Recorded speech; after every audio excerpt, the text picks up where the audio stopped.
give a prize to both. Well, yeah. All right.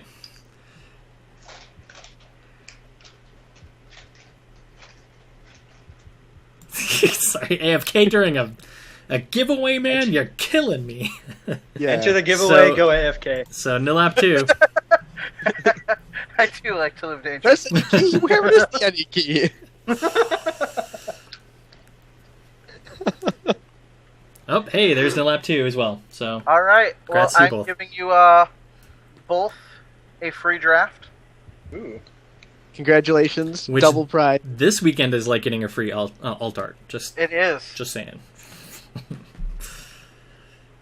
You get a free draft and a free alt-art. Remember to check your other boxes. That is where they will be. And I usually send messages that are like 1211121 or exclamation points.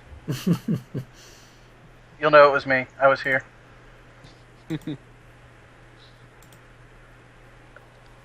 Kit, we're all typing in chat. Where are our free drafts?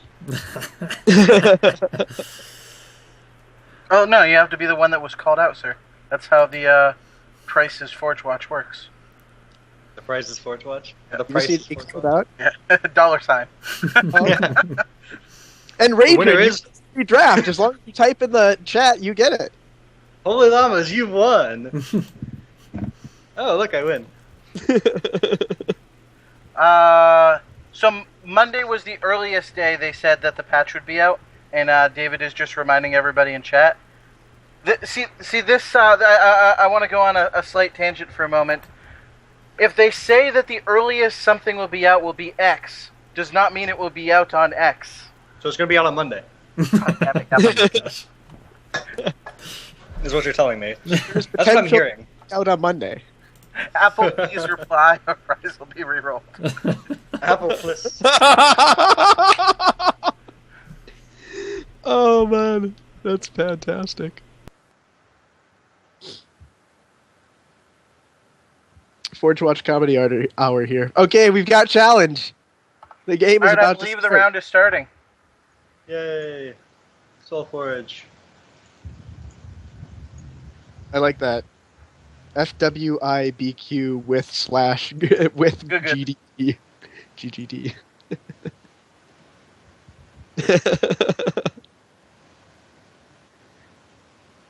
Lots of streamers this round, by the way. We're going to have plenty to choose from. Awesome. Excellent. That's what I like to hear. Really, I like to hear you won the lottery, but, you know. What do you guys think So- of, Oh, go ahead. No, I was gonna say Brian. Well, Brian getting the exact start that you want when you're going first with that deck, which is being able to drop a Gox into play and having your opponent not having any answers. So you're gonna draw that extra card. And draw into 3 acolytes? Is that Yep. the dream? Yeah, that is the dream. Let's make it happen. Come on, Brian. Want to see it? It was explosive demise. Whoa! Look at that hand. Playing 3 factions here. Judge. Judge. What he should do is he should get separate hands and cycle them each turn. Multiple I think hand. you Matrix Warden the Doom Rider here, and then right of the Grimgaunt Umbred Fang. I agree. Yeah, that seems good. Let's do it.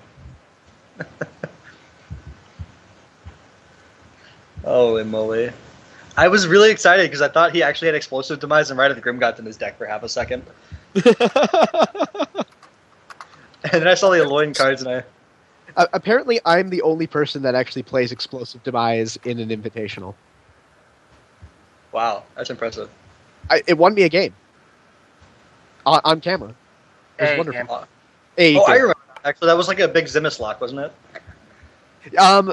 No, I was gonna die to Gigantic Thunder Swords, and I drew my one up Explosive Demise, and that sounds familiar, actually. like 20 power, and dropped like a 22 power Devourer, and just to the face.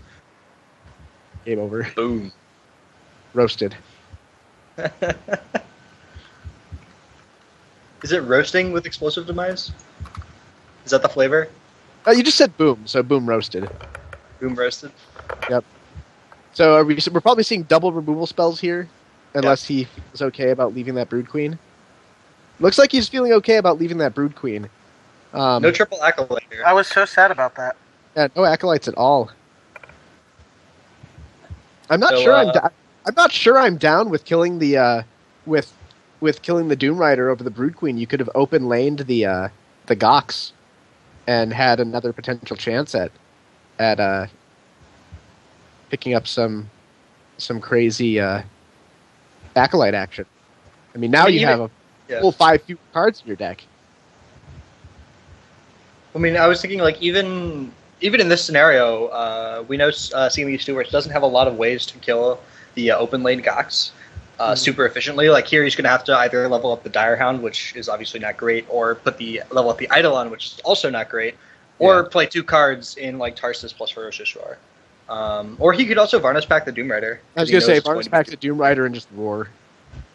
Yeah, seems strong. Seems strong too. Yeah, because you know that kills the Gox. Yep. Looks like he's instead electing to play Scatterscorn Eidolon. Yep. He probably wants to get that Tarsus out. Tarsus is pretty important in this matchup. You just want to make sure that the stuff that you get out is huge. Yeah, because you can trump any kind of late game with just Tarsus plus Varnish Pact. Yeah. This is one of the interesting things I don't like a lot about Brood Queen is that you used your Brood Queen trigger to kill something that was going to hit your Brood Queen. So like you didn't actually get very much value out of it.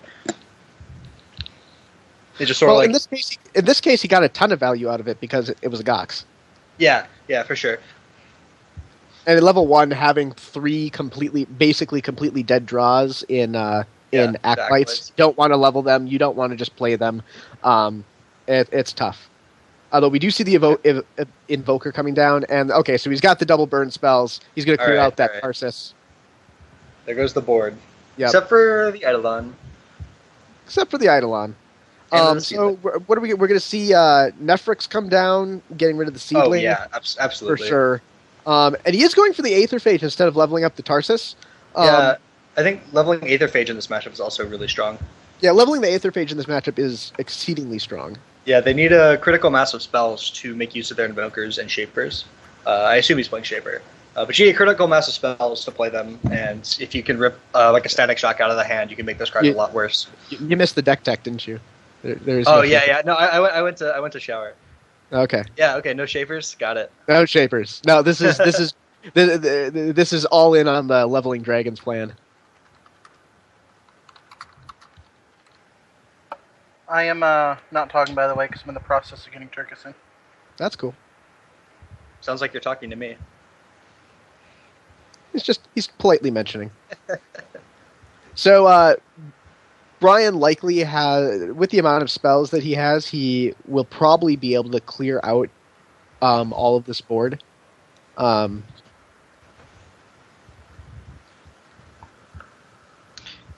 you guys hear me? Welcome. Hey! I can. Hey. Welcome. Greetings. Are you the Turkus? I am the Turkus. The Turkus? The one and only? The one and only Turkus.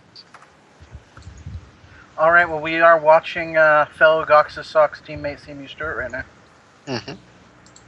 now. Screen share wise, I've got the stream on mute right now. Is there...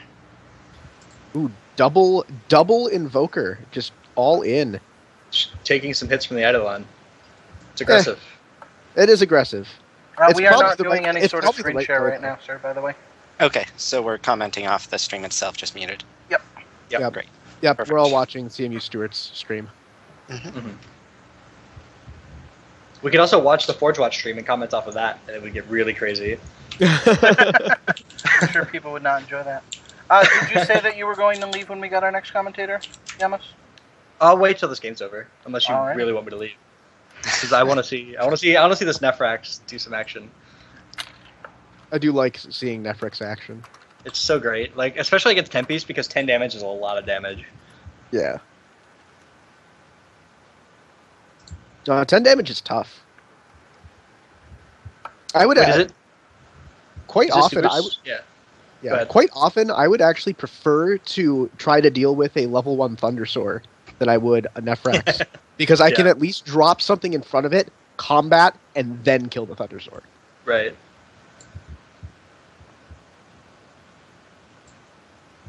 There's a 5/5. 5/5 spirit. I like Better all commercials. I like seeing the drag and drop action for putting the token instead of the click action. That's classy. Ferocious roar. Jeez. I had to learn to not click because my mouse sometimes lets go and I put things in the wrong lanes. There was a couple days in set 3, right at the beginning, where we had to adjust as well. Yeah, especially with the invisible cards that would block off sections. Oh, Yes. that was Does anybody tough. else see that Matrix Warden as a 2/3, and is it? Yeah, that was back from the beta. It's a screenshot from the beta. Oh, okay, gotcha. Pretty I've fantastic. not actually seen that before. Oh, that's right. They buffed it. Then everyone thought it was insane in draft. I remember Good. that. So unfortunately can't see Brian's hand, but oh geez. Yeah, this is probably pretty good for Brian. Oh yes. Combo. GG machine gun. Everything's dead. Get in there. Fatality. Boom. Your board's Roast. dead, and I get a level extra card. Take 8. I thought Brute Queen was overpowered. How Dude. is this? Invoker's boss. Invoker's been doing a lot of work, especially against the bird decks. Absolutely. Invoker in multiples is just Yeah. ouch. Although Yeah, it even looks after that, the brood's right back in it. Yeah. Yep. And Hopefully we'll get to see this next hand so that we can comment on it. I mean, I see it perfectly fine. It's got a Hungering Strike, an Explosive Demise. Man, Explosive Demise, the brood queen. I want to know. I want to Doom know Rider how will be many an 11/11. the deck because he's been drawing this hand pretty consistently. All the cards have consistent.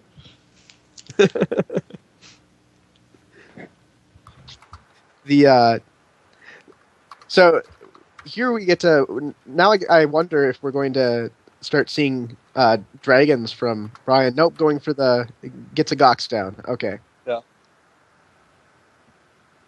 Did he? Oh yeah, he did play one Battle Brand at least. Yes. So he certainly could have a dragon. Yep. Didn't see any. He didn't get a chance to play any Killians, which is definitely tough on the level up strategy. Yeah, He's Sure. he's not. It's one of- He's definitely not very far ahead as far as how many cards in the deck he has leveled. Although he has managed to draw a couple of extra cards, so he might be able to. Oh wow, yeah. that level. Yeah. That's tough. I mean, Aether Phage still has some value. Oh, yeah. But there's not. I guess you could kill the Invoker with the Doom Rider trigger. Or does it? Yeah. No, minus The two. Doom Rider trigger. It's only 2. Okay. Yeah. No, that's no. He can't. He can't kill the Invoker.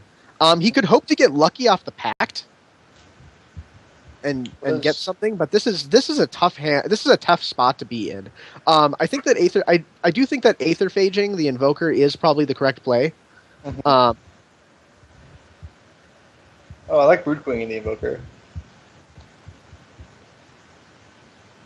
Oh yeah, that's actually pretty good. At least we know it's going to die eventually. Yeah, and the Doom Rider. Well, the Doom Rider will trigger on it. Yeah. But yeah, he definitely needs to try to clear at least one spell. Yeah. And good, he's getting rid of that burnout. So definitely minimizing the amount of options that Brian is going to have coming into the next turn. Unfortunately, unfortunately, that Invoker is still going to survive. And Brian is drawing 2 extra cards, so there is. It's quite likely that he's going to be able to take care of that Doom Rider this turn. And he will be in Iron Mind range despite getting Aether Phaged. Yep. 2 cards We will put haven't him seen over any that. Iron yet, so. Yeah. It will be level 1. Yep. Well, let's see if I'm curious to Well, it know won't if he's quite be going in- to miss twice, because getting 2 draws from Gox and missing both times on the Iron Mines feels so bad. The Doom Rider should get 1 buff, so he should be out of Dire Hound range. But, or I'm sorry, my deck list is wrong. I've got to pull something else. I'm way behind. Sorry, guys. That's okay. Nice. So Okay, just got to it. interject here quickly, so the exciting tie situation that we had, the play-in for Group D earlier in the day, has reached its culmination. Hectaris is playing Error Ash for a spot in the top 16 next round.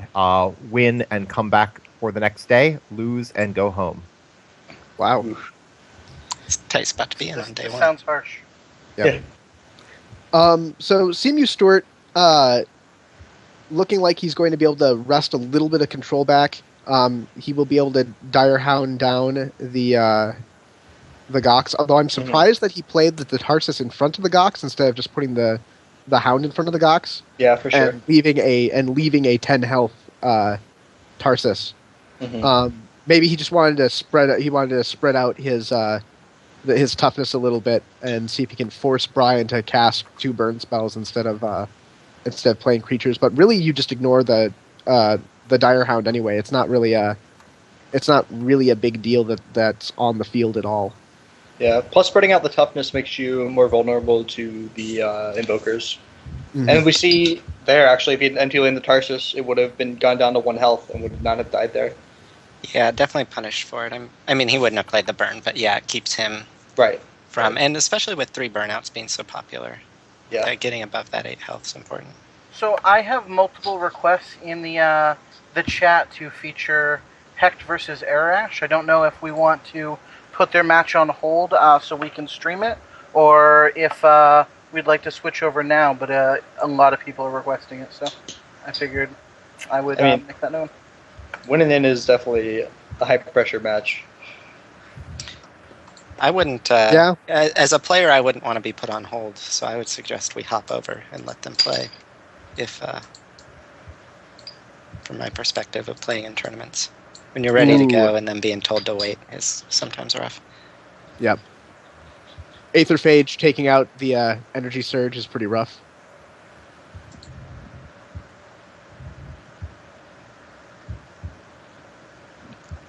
Yep. So we probably should jump over. Can we get links to that stream? There's the Acolyte. Finally. Been waiting on that for a while. The stream isn't a live game yet anyway, so there's no point in switching over Okay. just yet. All right. So we will shortly be switching over to Hectaris. Versus Arash.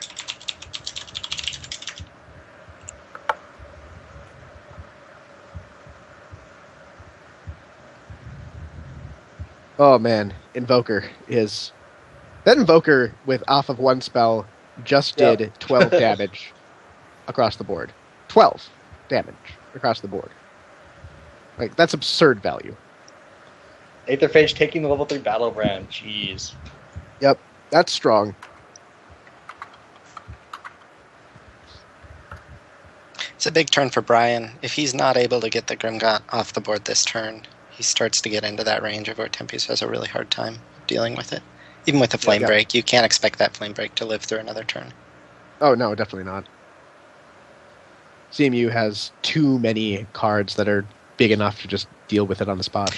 Yeah, and with the Doom Rider on board, that adds a little extra reach to everything you've got, too. Mm-hmm. There's a dragon. And But no answer for Doom Rider. do we see? I was gonna say, do we see a burn spell for just to get the Doom Rider into appropriate range? I have to imagine, like, putting the Aetherphage down to 2 health is kind of suggestive of an Invoker trigger. Yeah, because otherwise, why would you just put the dragon in front of the Doom Rider and put anything else in front of the Phage? Yeah. It's. I mean, seven damage is not really that hard to get to. I think we're going to go ahead and switch over to watch the quote-unquote finals between Hectares and Arash. All right. So sorry that we won't be finishing this game. You are welcome to go watch CMU Stewart stream if you want to finish watching this game. I'm sure we will feature him again before the day is out. so no worries. You will get to see his awesome deck in action and that beautiful 2/3 Matrix Warden. But let's go watch a finals game. I will. I'll go ahead and load up a multi-twitch so that I can keep an eye on this CMU Stewart Brian game. Absolutely. Now, is that a Sonic Pulse that shrinks for 5? I would assume so. Well, yeah, it was from the beta, and the Matrix Warden gives health. Oh, yeah. Man, those were the days when Sonic Pulse was the best card in the game. Oh yeah. Those days. Remember when Aloyan was just straight up OP? Yes. Everything Yeah. about it. Synapsis Oracle, Sonic Pulse, Grogius. Might as well have been a way. Krogius, that's an Aloyan card. Now, is this a hand guard from Hectares, or is this his actual hand? No, that's his actual hand. I believe I he's will running not- on a delay. Okay. So I think, there's Excitement. two choices here, going first, obviously, with the Tarsus and the Oros. And I would expect it goes Tarsus, but Yeah. apparently Hecht is putting the pressure on. Clearly you Nephrax, sir. I don't think... Yeah, you Nephrax so Turn that one you can Nephrax follow up into... every time. Yeah, because you want to follow up with a Varnus Pact. Let's pull his deck list and see. He's got it on the side of the stream. Oh, is it? Yeah. There we go. By the way, Brian has managed to clear out the Doom Rider and is currently sitting with a level 2 Flamebreak Invoker in play. That is his only Oros. That may be his motivation for throwing that down instead of the Tarsus on turn 1. Yeah. Hecht is a fan of his one-ofs, and if he thinks that Oros is good in this matchup, he'll jump on leveling that even at the passing of a Tarsus. This is a really great follow-up hand, too. A lot of great options. Sadly, there's a Brood Queen on the upside of the board that's going to do some damage. But I mean, he can double Direhound it if he wants to. That is available, yes. Although I think you'd probably rather Direhound the Brief thing if you're going that route. I agree. If you're... Although, I can't imagine you don't play Brood Queen.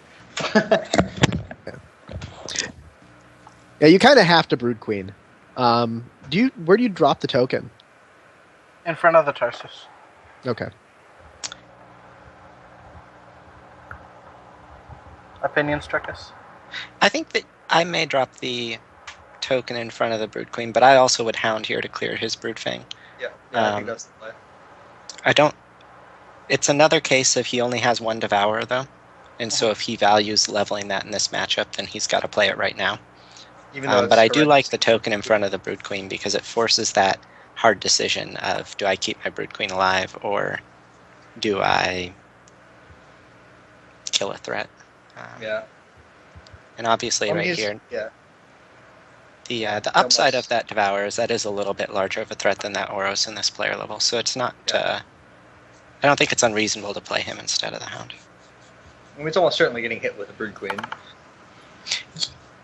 Yeah, because his Brood Queen is threatened now, he kind of has to kill the Devourer. Mm-hmm. There's not a lot to benefit by killing Hector's Brood Queen. Right. A Dire Hound would kind of be the Yeah, exception to that. that would be crazy. Direhound here on the Devourer. I mean, Dire Hound Brood Queen would be the dream hand right now, but I expect he doesn't have that, given that he hasn't slammed it yet. Yeah.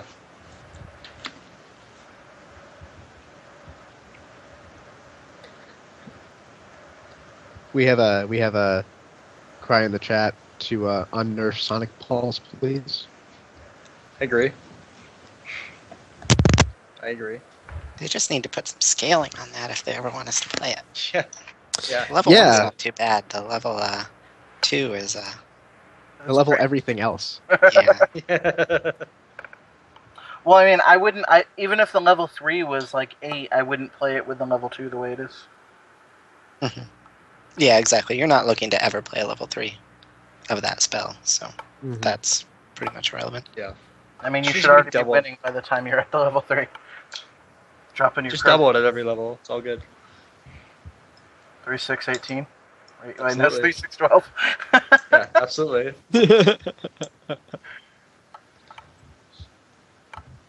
Sounds strong. So, I mean, this looks like Air's really thinking about whether he wants to take that Brood or the Devourer off the board. Yeah. If he has a Brood Queen in his hand, then I think the answer is that you take the Brood Queen out so that you can protect your own and kill the Devourer next turn. But if you don't have a Brood Queen of your own, then there's not a lot for you to protect, and so you want to take that threat off the board most of the time. Yep. And Brian just won on the back of an Invoker 3 and a couple of Gox 3s that he played over the past couple of turns. Gox 3 on his own will usually do it. Yeah, Gox 3 draws into more Gox 3s. The Battle of the Alternate Art Devours. There it is. Has the He does have the Brood Queen. the alternate art Deathweaver been on sale yet? 'Cause I'm sad I don't see it. It's okay, he's going for what you suggested. I actually don't know. Turkus. Has not been on sale yet. We are still waiting for the alternate art Deathweaver. He's essentially accepting that he'll take 10 damage here to protect that Broodwing and clear out for free, which is definitely the right play with those cards. You could go for the Varnus back tier, try to get a second Dire Hound. Like, it's pretty low chance, but the payoff I think is really high.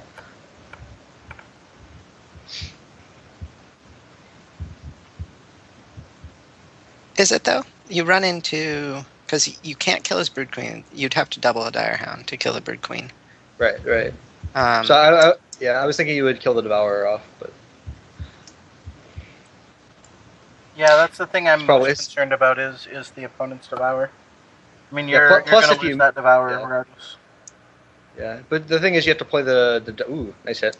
But you have to play the Dire Hound first, and in order to pact it back, so like you can't actually, you're actually working with full information when you make the first Dire Hound trigger. So Yeah. Almost The certainly risk not with worth that, too, is he hasn't seen his opponent throw any packs yet. So if he starts stuffing Dire Hounds into the graveyard, you can really have that turn on you pretty quickly. yeah, Brood Queen's a nice hit here. Hmm. Especially with it triggering the token. Yeah.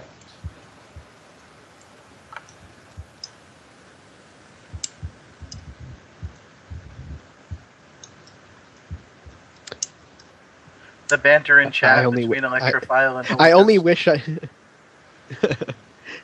only wish that I could see it. I am stuck in a reloading loop.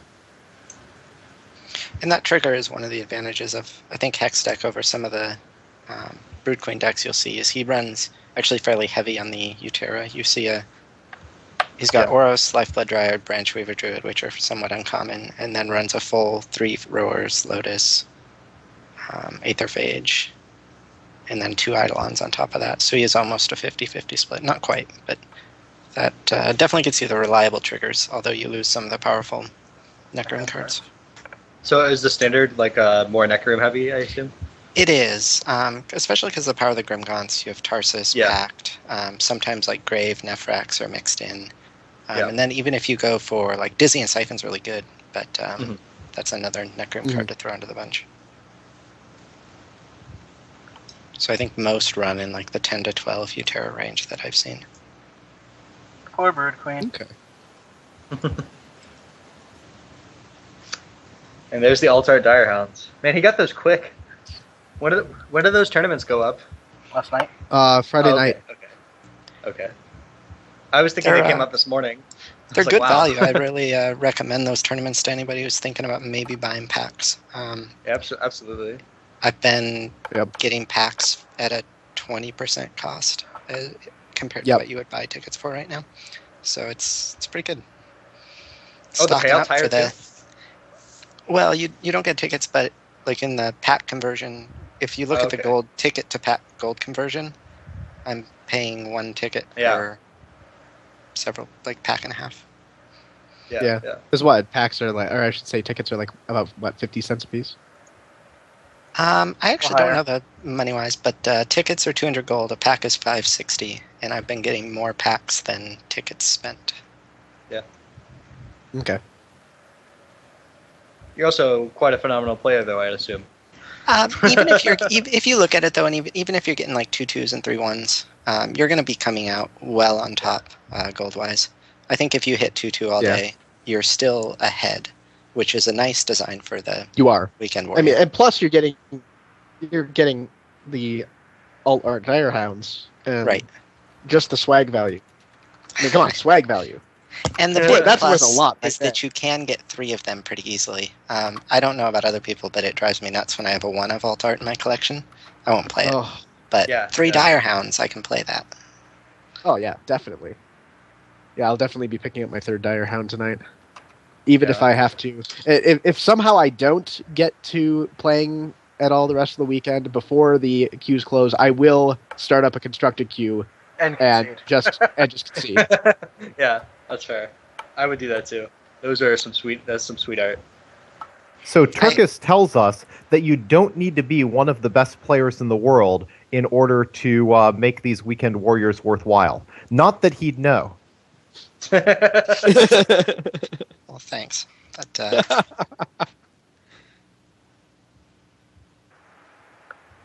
Yeah, value Lotus here.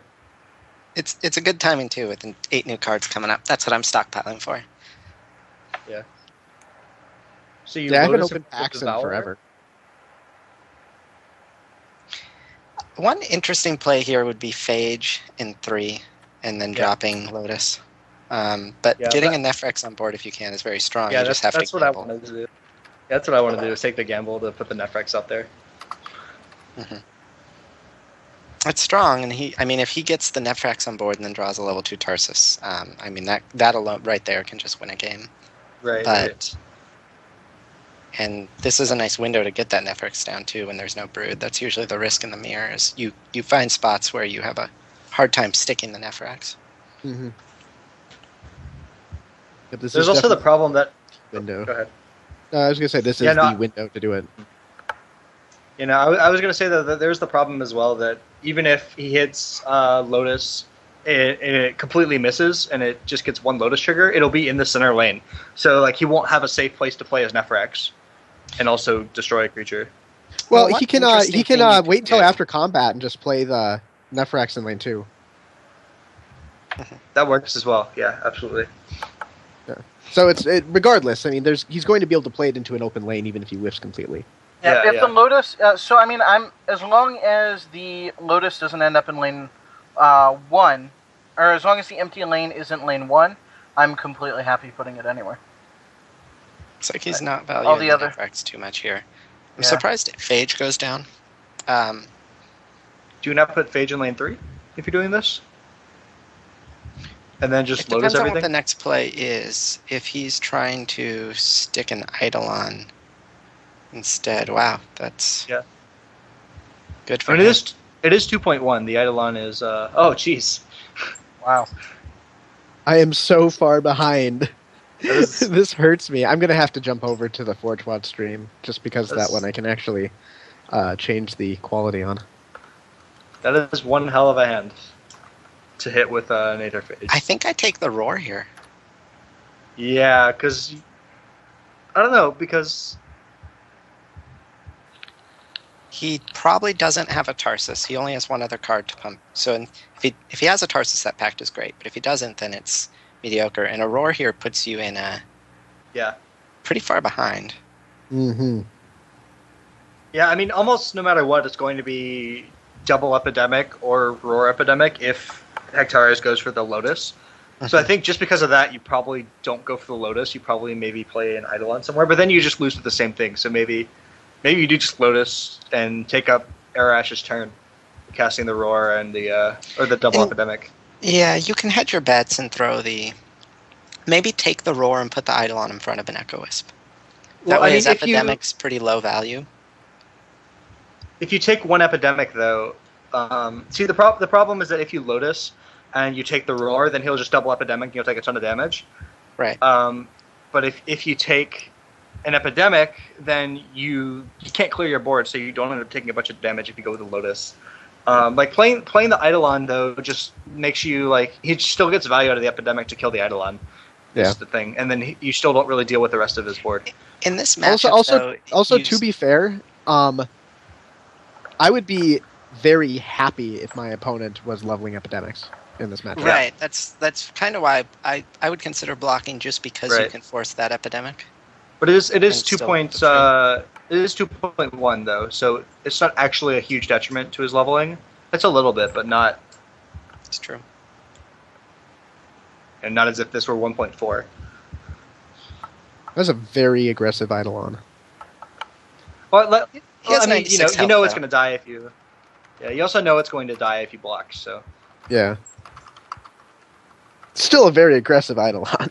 And he gets Yeah, a 50-50 for sure. chance of killing a Wisp for free with it. Yeah, And definitely, that's why he definitely. took the Roar, I Yeah. think, is he gets that. So he's going to get to Tarsus Pact. But yeah, Not a bad pull. Something that'll kill. yeah. The last card was Tarsus. Wow. Jeez, that was. Yeah, that was nice. so yeah, this will be a big turn for him. And the seedling does get the Echo Wisp. And he'll grow that Devourer second twice from the Yeah. Broodfang Eidolon. Yeah, And That's that crazy. Varnus Pact's gonna get at least 2, if not more kills. yeah. No, Mhm. getting super rewarded for leveling that Devourer, which was, on a it was like not the greatest board state at all for Devourer, but he leveled it anyways because he only has 1. 21-19. With That no is gonna Brood be on hard board. to deal with. Boom. Oof. That's You're up, Buttercup. massive. I think I'm about 10 seconds behind you guys, but yeah. Awesome. Your turn, friend. Ball is in your court.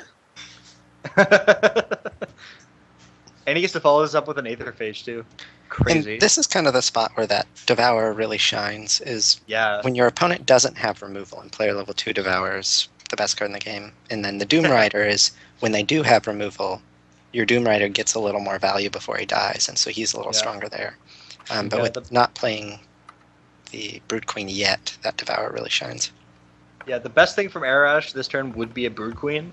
And then just have to take a ton of damage or chump block for a turn. He Try actually to did try to not build your trigger. board. And I believe Arash runs really heavy on the Necrim side. I think he only Yeah. may have 9 Utera cards in his deck. Wow, that is low. But that's costly. It costs him Yeah. a free chump in this. Or a, Not only that, it cost him. He would have gotten +2 from the Tarsus as well. 4 poison on the Devourer would have been key. Yeah, I mean, he's almost certainly going to Brood Queen it. Because I don't think there's any way in Hectares' deck to kill this Brood Queen unless he does like triple Dire Hound somehow with a Varnus Pact. So like I think the Brood Queen's pretty safe. I think you can probably empty lane the Brood Fang. And toss the Aetherphage in front of the. Yeah, definitely. Because yeah, he's phage him. Mhm. I definitely would have phaged him front there. Oh, looks like he's swapping to Good. that. And then I think you throw the Doom Rider down here to punish that removal that you know is coming. yeah. Although Eidolon is also nice. Like Eidolon's just bigger. Like I don't know how long these games are planning to go, but He is bigger, but the nice thing about that Doom Rider is if he does puts down a new creature, kills Doom Rider, then Doom Rider, or kills Grimgon Devourer, Yeah. then Doom Rider hops over and kills Tarsus. Yeah. Mhm. Also, he's planning to kill the Aetherphage, most likely. He'll really want to get rid of that as well. Mhm. I think I take Nether Shriek because you're Doom Rider plan. I just think that there's not a whole lot of benefit to roar this turn when you're already sacrificing a creature. Yeah, you're so far behind. Roar is terrible when you're behind. The one thing it does do is it prevents that trade. It lets the Brood Queen trade with Aetherphage. So Yeah. if he got, say, another Brood Queen 2, which he does have in his deck, then the Roar wouldn't be that bad. You'd get Mhm. Yeah. kill a Phage and get your other Brood Queen buffed. So I think that's the play he's playing around in that situation. Did he take the Roar? Oh, No, I he thought he took- did. I thought he Oh, took he another took Shriek. Shriek. Okay, I'm sorry. Yeah. I missed Try, that. try to keep his Devourer up. Yeah. Because like Nether Shriek landing in front of the Doom Rider would be awful for Hectares.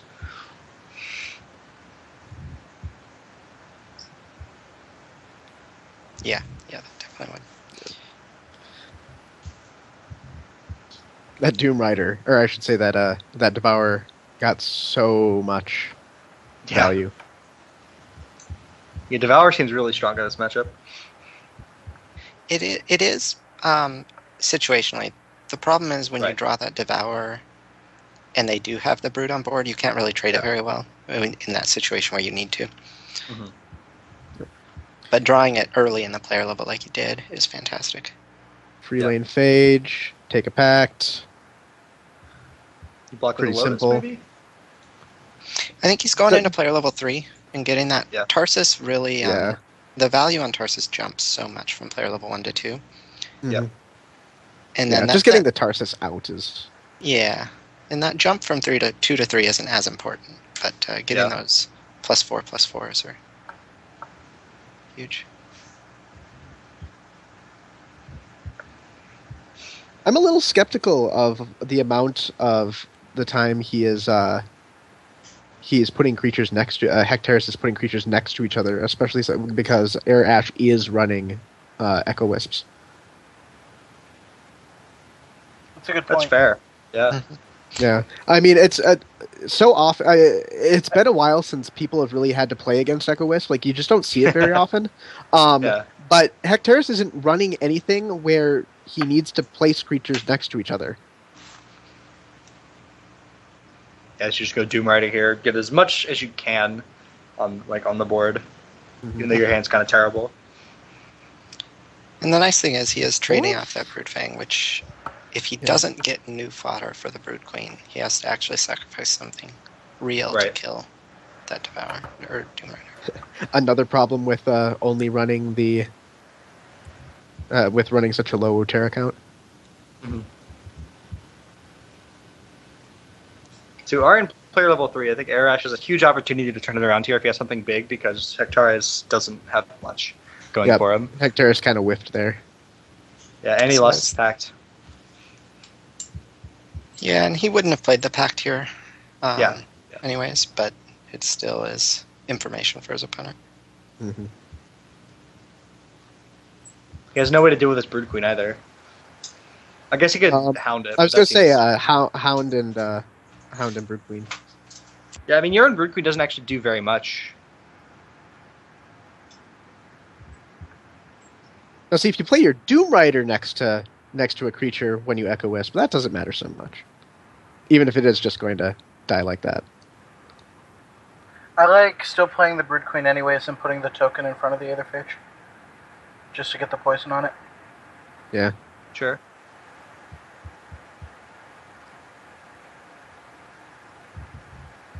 But he could potentially I push...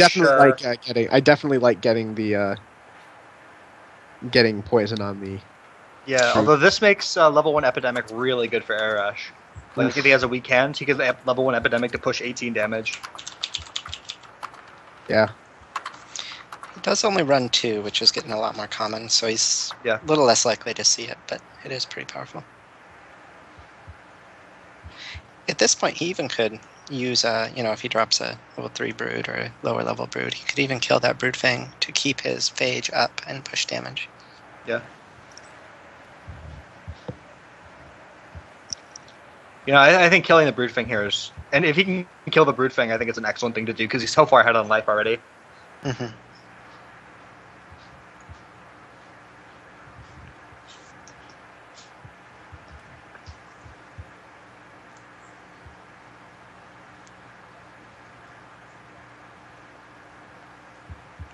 Tough decision here for Arash. Every one of these is a threat. If Arash is able to drop some more level 3 goodness, he can ignore the Brood Queen. But if he's not able to, he probably needs to. He probably is going to be forced to get rid of it. Whew. If he has an enabler for Brood Queen here, that's... Okay, so there's not actually very many triggers that are going to happen here. Oh, wow.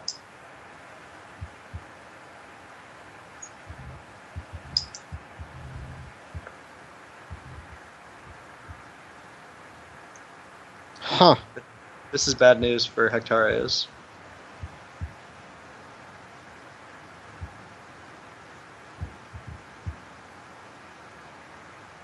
Yeah. I guess you could put the Lifeblood Dryad in 5, just so it doesn't trigger the Devourer again. I'm not sure you're worried about Devour triggers that much. Yeah. You have 2 Aether Phage 3s in your deck. I think you've got to play the Hound. I'm not... Yeah. So my question is, why not Hound in 5, kill the Phage so your Doom Rider survives, and play a Lotus in 3 to get the Devour, block the Devour, chump it, and then put the token someplace else. Next turn, your Devour moves, your Doom Rider moves over. Not sure what Hector's doing with this one. I don't think you can he afford just to doesn't play... want the 1/1 on the board. Okay, that makes a lot of sense. Yeah. Sure. I don't think you can afford to play Lotus here with a Devourer out, because if he has a response to it and you happen to not be able to kill the Devourer, you just lose. Yeah. So Right, this because puts you in a pretty good spot, even if he grows that... Well, I think in player level 3, with all the level 2 and 3 Brood Queens he has, that it's not a horrible issue. Hecht actually didn't hit Brood Queens very heavily this game. Yeah. Or are you talking about Arash's side? No, I think Hectares was sort of all in on drawing an Aether Phage here, because he's leveled so many. very much so. And he did have did 2 get it, yeah. in the deck, Yep. so it was fairly likely that he was going to see it. Yeah, because he hadn't seen any yet. He didn't see his Grimgot 3, but that's actually not bad given the board states he's seen this player level. Although Doom Rider's that's- going to move in front of the Devourer. Assuming it survives. Yeah, that's true. But it is just going to die for no value. Yeah. Well, if the Doom Rider does survive, like that's pretty sick. Oh no, if the Doom Rider survives, he's actually going to trade. Yeah. If That's I why do I my said math it's correctly. pretty We're sick doing- if the Doom Rider survives. Yeah. Okay. Yeah. Totally. I didn't do my math well. Yeah. Okay. Cool. The Doom Rider survives, you get to just slam Tarsus Pact 3 go. Yeah. Yeah. Absolutely. Even without, there's enough Dire Hounds in the deck that you could consider taking that risk. Or enough Dire Hounds in the graveyard that you could consider taking that risk, depending on what his opponent plays and how big of a turn he feels he needs. Because you hit 1 Dire Hound, and you're likely going to be able to clear that Devour out no matter what you pull. Yeah.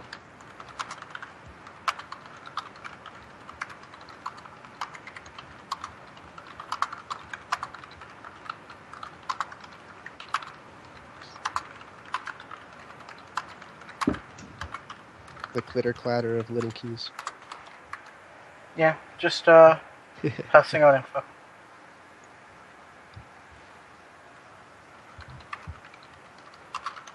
It's definitely a tough decision for Arash because whether I feel like he can't kill this Grimrod Doom Rider.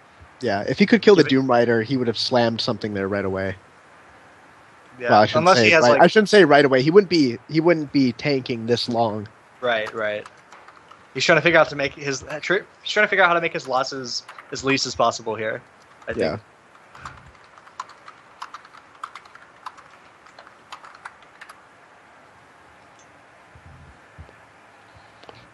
Yep. Oh, this Unlike is the tiebreak. Oh yeah, go ahead. yeah, no, this is the breaker finals. This is Yeah, no, I just remembered that. Like this game has been going on for so long, and I suddenly remembered that the winner of this is into top 16. This is that's right. crazy. No, this is for all of the gummy bears. Yeah, all Massive gold plate. And the Gummy Worms. the gummy bears. Nope, there is no slow play disqualifications in this entire tournament, with the exception of people taking more than a normal game length for their turns. What I'm saying is, we are not rushing anyone to play their turns in this tournament. It was untimed for a reason.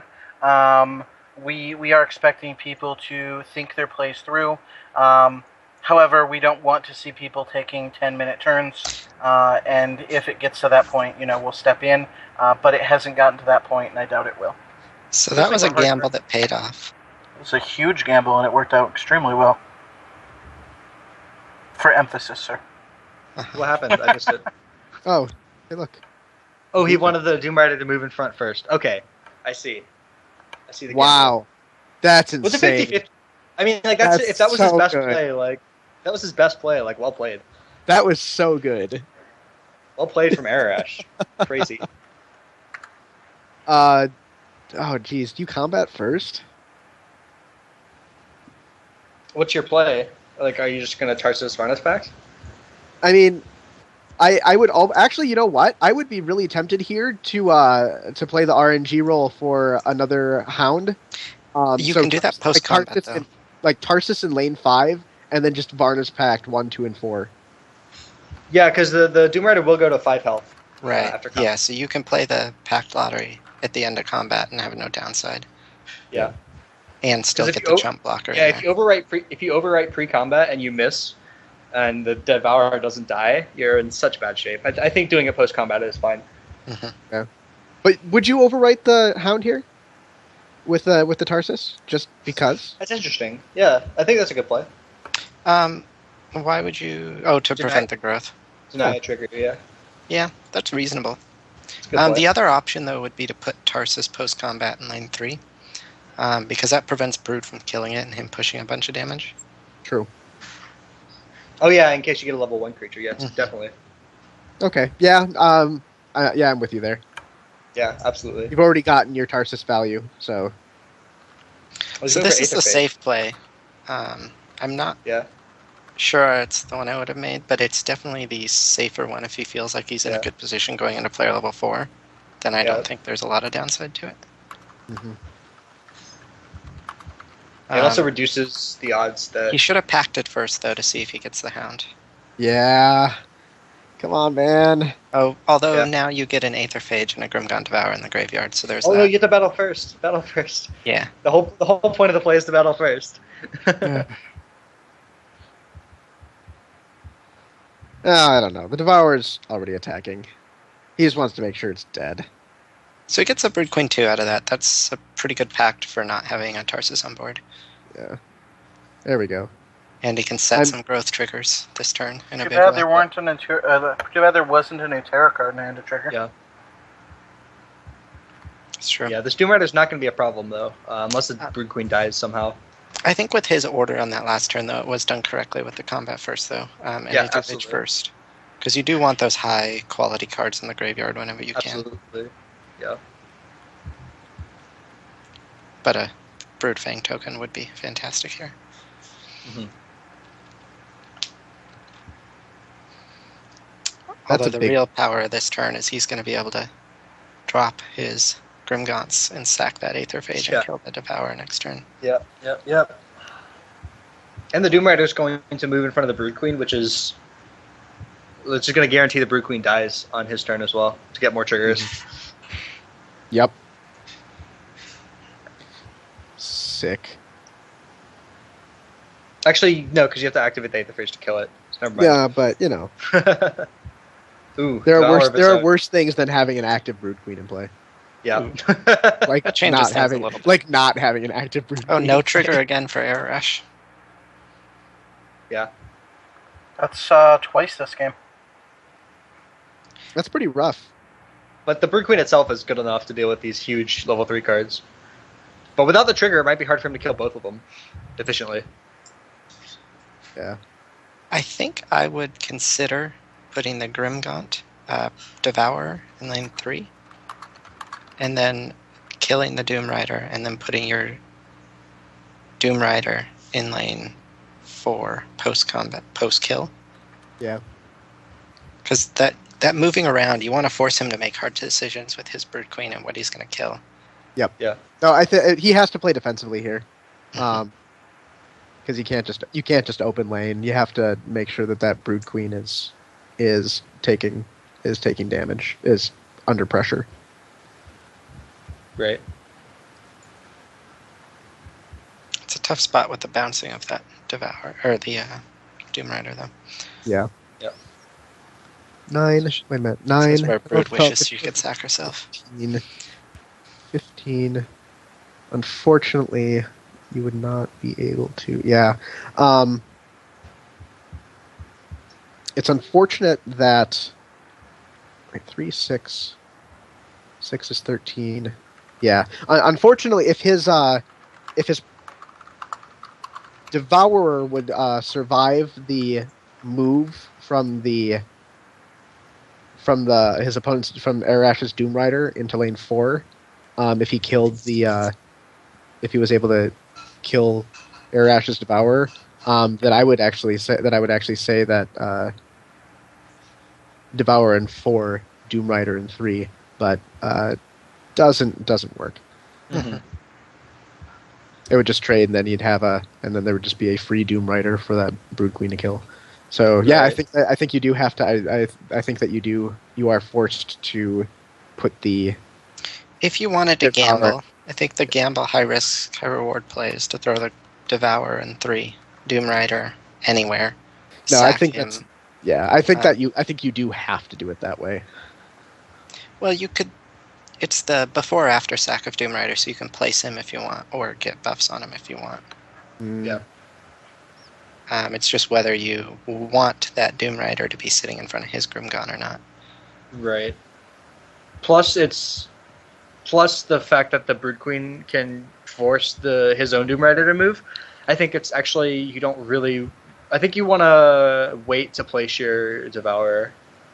Oh no! Actually, I think you want to. No, place it I don't think beforehand. you want to wait. I think you just want it to open lane. Right. Because then you Because- get the buff, and the placement doesn't matter because you can force the Brood Queen to force his Doom Rider to move. Yeah. I figured it out.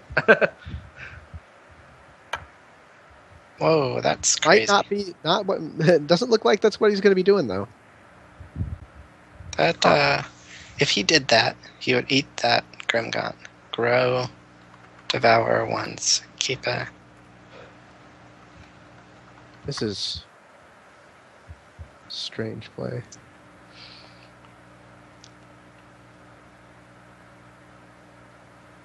I don't like putting the Devourer in front of the Devourer. That's the single most defensive play he can do here, but I agree that it's. I don't think you need to be defensive when you're at 58 life. Yeah. Plus the Brood Queen will just kill the Doom because they're guaranteed to trade. Or no, they don't trade. No, they won't trade. Right. Because there's 2 deaths. Mm-hmm. No, they'll trade with 2 deaths. Yeah, they're gonna trade still. Yeah, so like if you trade there, then you just let the Brood Queen kill your Doom Rider and you're left with nothing. Eh. I like Oh. blocking the Brood Queen with the Devourer. Yes, it's a solid I play. think that we're all kind of down with that play at this point. I also like just dropping the. I do, and I think that I'm also down with Doom Rider before killing Aetherphage, Yeah. just to get into an open lane with a buff. Right. 15, David 20 wants to stuff make distance, a right? good point. The winner of each pool gets a minimum of 5,000 gold because they'll be in the top 16, and even if they fail the top 16, they walk away with 5,000 gold. They just won't get it until next weekend.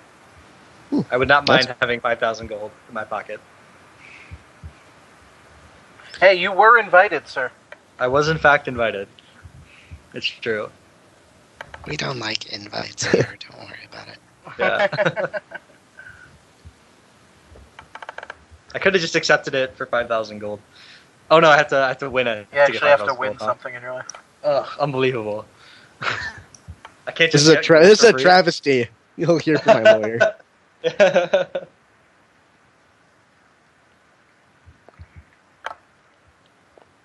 So it looks like he might just be going. No, he's not going really. I mean, he is going just really aggressive here. That's And it kind of That's paid crazy. off. He's got the Phage. And he Phage. can. yeah, Phage trade. It'll be interesting to see what Arash kills. I mean, I think Arash, in some ways, Honestly, you protect your Devourer by killing the Doom Rider. right. Like, I think that's the play you want to make for the board position. But you also have to kill But a the level 3 Devourer is still scary, and if he has no other Right. good cards this hand, he might view that Devourer as something that he just can't handle otherwise. Mhm. If he has another Brood 3 in hand right now, it doesn't matter. But if he's sitting on a... No, Arash, don't say in chat. I think your price because you have to kill the Brood Queens. That's gonna eat up one of your plays, and then you also basically want to use one of your plays to trigger the Brood Queen. So like that doesn't leave any plays to fight with a Devourer, if that makes sense. Mhm.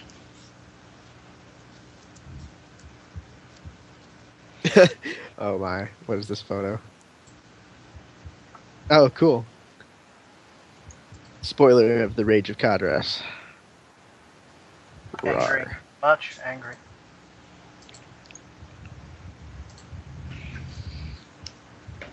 Mm.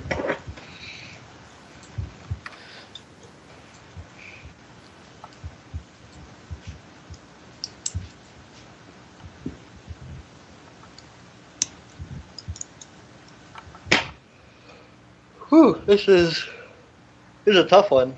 Yeah, This is an intense match. it is. This is fitting for a win and I think. Yeah, it's something I don't like that Brood Queen decks are kind of suffocating to other ones, but as far as mirrors go, they're not as bad as like an NT mirror. Yeah, terms of- like there's a lot of play to it. Same with like robot mirrors, I think, in my opinion. But yeah, oh there's, yeah, I'd play Gromot mirrors all day if I could, but I think I was the only guy running Grobots in the last like 2 months of the set 2. Yep. Yeah. So people, if you're trying to look at the chat, don't look at the chat. That's the don't look at the chat alarm.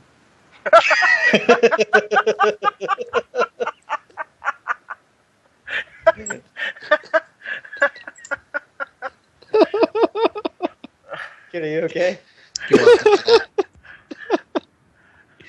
I think I just died. I am no longer. Oh, that was wonderful. Oh wow, he can't even. I guess he could roar, but then he's in such terrible shape. Yep. Like I think you had. Yeah. Oh god. I think the question is here. Oh, that epidemics with 2 of them. That might just end the game right there. That is a depressing hand for Hector's to see. Yep. Oh, So I haven't seen it yet. Oh no. I think we now know who was. I think we now know who was winning in the If you were chat. reading chat. Don't read But chat. yeah, that double epidemic really removes any of the delay that Hector's had between his Brood Queen and his Branch Weaver Druid. Yep. That just ends the game right there. Because otherwise you could... Ideally here, you would Branch Weaver post-combat and hope that he Yep. didn't have an epidemic. Right. Just dead. Because he has to. Yeah. But the Jeez. questions, yeah, the And question. all of this is going on while entire school systems evacuate their children due to Radrant's alarm. That wasn't even mine. I don't know who There's that that was. Brood Queen that Heck needed. Yeah, too late. Yeah. Maybe he's just checking to make sure that Arash sees the epidemics in his hand. Like if you were to make a play at random there, he probably wins the game. Because he has 4 cards in hand, and 2 of them are epidemics. Go to random.org and roll a 5 and 4-sided dice. Yeah, basically. Well, he already lost 1 card, so he has 2 epidemics and 2 unknowns. Oh, roll a 4 and a 3-sided dice. Yeah, exactly. You probably win the game there playing at random. So. Yep. Wow. Well, congratulations to Arash for making top 16. I'm congratulations. sorry. It's cool that he made top 16, but the real victory here is that he got 5,000 gold. Yeah, that's This yeah. is correct. And a chance to design his own card. Because who doesn't want to design their own card? No. 5,000 gold, man. Yeah, 5,000 gold. So, Arash, first player to be both in the finals of the Forge Watch Invitational, as well as the World Championship. Second, Second? I believe. We've got a... Oh, gotta be KD. Gotta be Okay, KD so with a so 6-1. both people, two people that are in both major tournaments. That's Give Sorry, Arash Gotta Be second KD. I love place you. if I we're just going your with name slipped chronological my mind. order. So Gotta can we be confirm KD did that? it first. Does this mean we can confirm that Soulforge is a skill game? No, purely luck. Totally luck. This game guys, is very I'm- luck based, and the same 2 people did not get amazing tournament results against the Yeah. best people in the game. It's true. Coincidence. Quite frankly, I never would have won a tournament if this game was based on skill.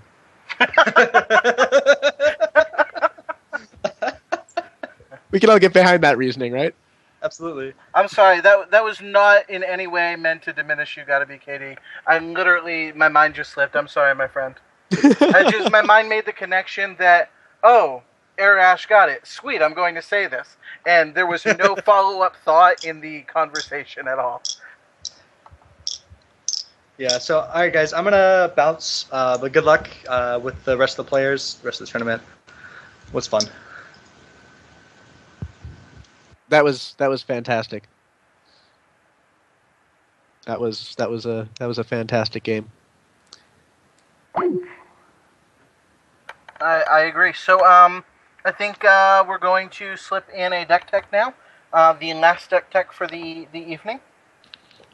And also, before we do that, actually, I want to do a giveaway. I like giveaways. I like giveaways too. Racecar, are you there? Yep. Alright, sweet. Notharian, do you want to come on and do a hashtag? A hashtag. Yeah, what's your hashtag? Yeah. My hashtag is Rise of Umbrook. Rise of Umbrook. Yeah. Yes. UT, Umbra- baby. Yes. Oh, making man. a comeback. Making a comeback. You can tell like what me and Matt like to play. Maybe not this event, but I'm calling it now. World Championship Qualifier in October. We're going to see us some Umbrook. I like it.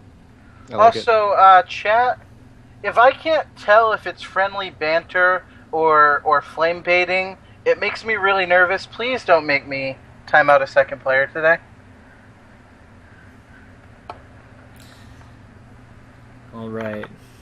So My finger's twitching. while the hashtags are coming in, Radron, do you want to give us a little preview of this deck tech that's going to be coming our way?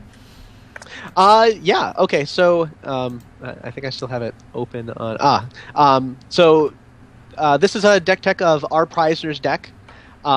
This is the typical This is a kind of typical UN Brood Queen deck. I decided that we had to go ahead and get a deck tech in of at least one of them. And he didn't give me a name, so I decided to name it Enemy Number 1. Or actually, Public Enemy Number 1 in New York, Public Enemy Number 1 in Atlanta. So let's jump into it. Well, we'll jump into it as soon as we finish this this giveaway. So I do want to make sure that we do that. Yeah. Just a reminder, you should be in your games by 5 minutes after the half hour every time, and that was stated in the rules that were sent out. So if you are not already in your next round's games, you should be. Yeah. Don't annoy Kit guys, because otherwise you're going to get yourself some Rise of Umbrage. Remember when we said that was the last pun earlier? Then you called me back in. Notharian, I think you need to replace Rachel and have him go to you. Okay, so I just put the stopper mark thing in the chat. The arbitrary line. That's right, the arbitrary line that doesn't actually stop entries. It just lets you guys know to stop putting them in. And we roll off. Why would you tell them that? Why would you tell them that? The winner is Hackworth Twitch. So there you go, guys. I'll also go ahead and type that into chat. Worth Twitch.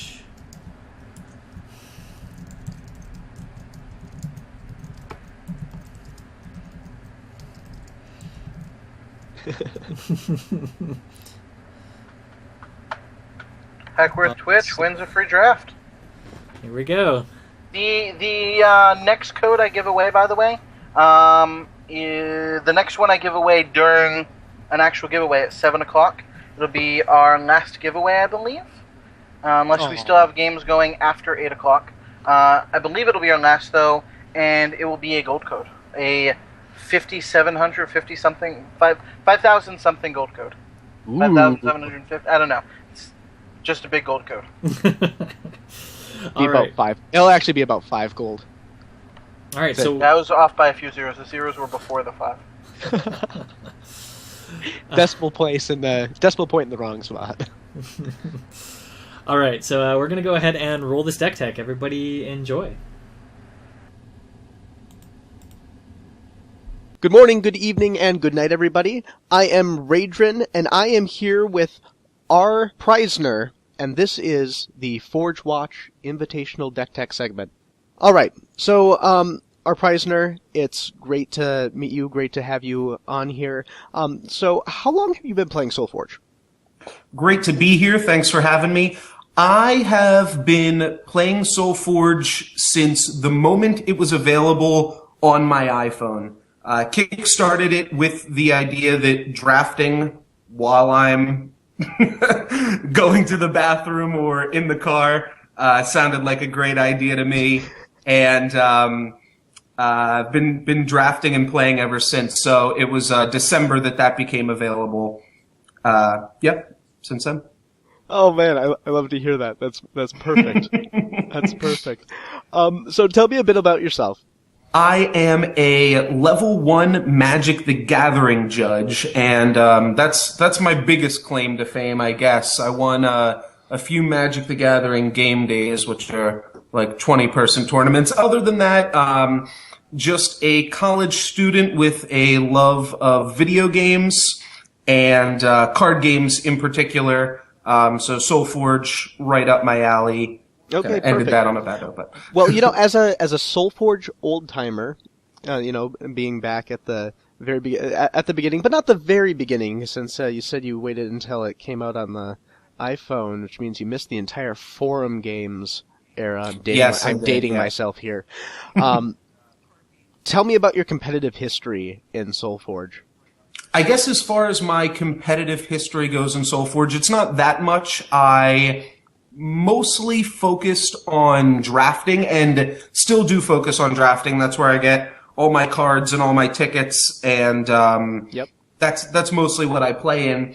But the Forge Watch Invitational qualifiers actually kind of got me a little bit more interested in Constructed, both competitive deck lists being available through that, but also just an excuse for a fun free tournament to play. Hey, so we do what we can. yeah, I'm plugging the Forge Watch Invitational qualifiers right now, but they really are a blast, and there's no reason not to play in them when they roll around again next year. But that was really my jump into competitiveness as far as SoulForge goes. I kind of just threw a deck together like 10 minutes before the deck list submission deadline was in, and was able to do okay for myself. But that's really it. Okay, and then how did you qualify for the second invitational?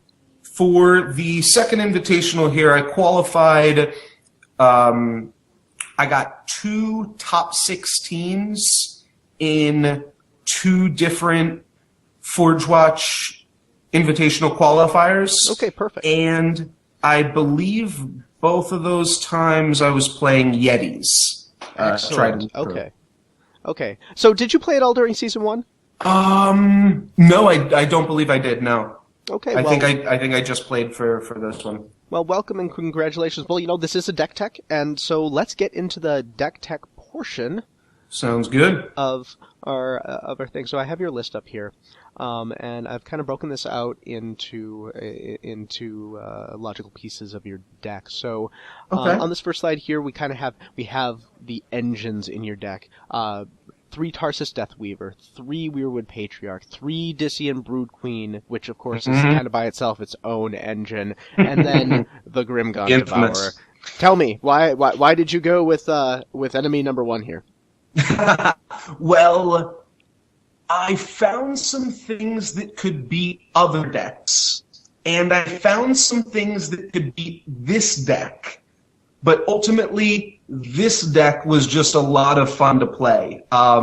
Since I was first starting up my collection, I remember I'd play Tarsus, then I'd play. The name is now skipping my mind, but you fill all the lanes with a sapling. Oh, Phytobomb. Phytobomb, right? Yeah, Tarsus Phytobomb was like my first constructed Soulforge deck. So I'd go Tarsus, Phytobomb, and then Patriarch, and I just loved that more than anything. And that made sense as well from getting to play with both green and black cards, Utera and Necrium cards, since green and black are my favorite colors in Magic the Gathering. So that was a pretty easy transition for me. I've just loved Wireward Patriarch and Tarsus Deathweaver ever since then, and it's a pretty easy fit. All right. Awesome. Okay, so I'm going to jump over to the next slide. This is kind of your grow wide portion of your deck. You're running 3 Scatter Spore Eidolon, 3 Stygian Lotus, 3 Varnus Pact, and then a Miser's Nephrax the Soul Weaver, which I find very interesting. Tell me what exactly made you choose to throw Nephrax in here? Nephrax was kind of a last-minute throw-in. Up until like an hour ago, I was running a second Echo Wisp in that slot, and the deck needs something with more toughness. All for, I think, the past 2 weeks, or for however long I've known I'm going to be in the Forge Watch Invitational, I've been trying to grab my hands on some Doom Riders, but I haven't been able to get any. So Nephrax, he's got a pretty big toughness. I figured I'd throw him in there and kind of see what he can do. The key with him, even though you have to sacrifice one of your creatures to get him into play, he's a pretty aggressive card. And for the Aloyan Tempest kind of Gox Invoker matchup, what I'm really looking for is an aggressive start, because that's how you're going to beat that deck. Yep, that makes sense. Scatterspore Eidolon, and now this is kind of your underdrop in the deck, right? Yeah, definitely. Scatterspore Eidolon, it's, one of the biggest creatures in the game, and even when you level him up, he doesn't really change. He makes a card that you're probably going to sacrifice. Okay.